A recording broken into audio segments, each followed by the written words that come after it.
Hi everyone, this is Gail with Pretty Presets, and today I'm here helping Amy out just a little bit with a few edits.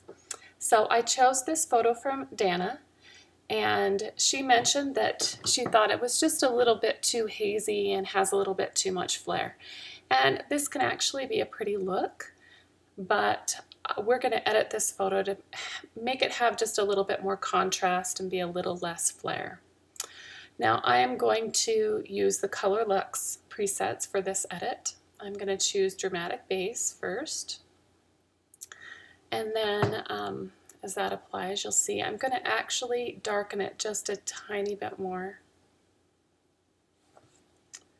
And then I'm going to come down here and choose Vignette Light. And I like so far what that's done to this photo. I'm going to add just a little bit more darkness to the background. That's my personal preference. So I'm going to choose one of my favorite graduated filters, which is Depth and Drama. I like this one a lot.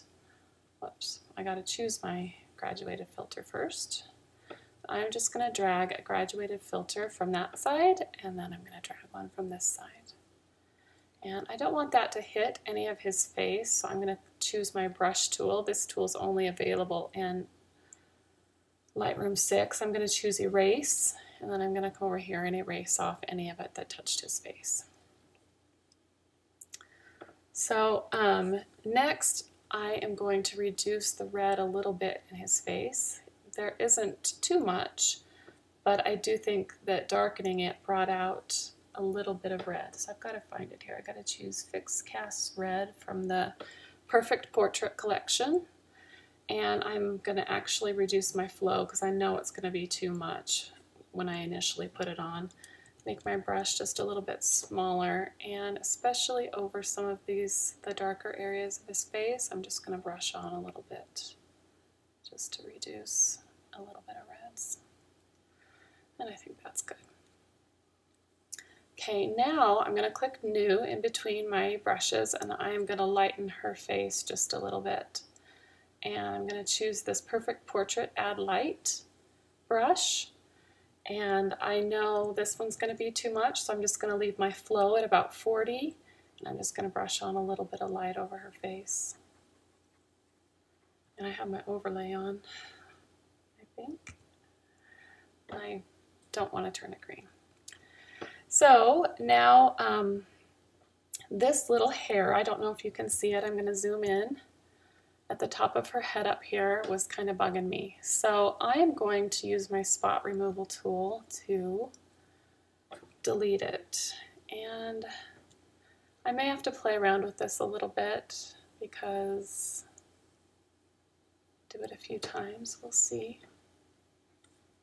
Let's move, let's click done and see how that did. It did pretty good. And let's come over here. I want to delete the hairs over here a little bit closer to her head. Let's see how that did. And you can always move your pins depending on what kind of coloring you're getting. And just to kind of smooth it out a little bit and make my brush bigger, I'm going to try just doing one little brush right here. Seeing if that makes it look a little more natural. Let's click done. And I think that's pretty good. If I wanted to, I could do a little bit more on the face to fix just a little bit of acne here. So I would just click on a couple of these spots. I don't really skin smooth on men too much. Let's see how that looks. I think that's pretty good. And there you have it, just a quick edit using the Color Luxe set. I used a graduated filter from the graduated filter toolbox and a couple of brushes from the Perfect Portrait brush collection.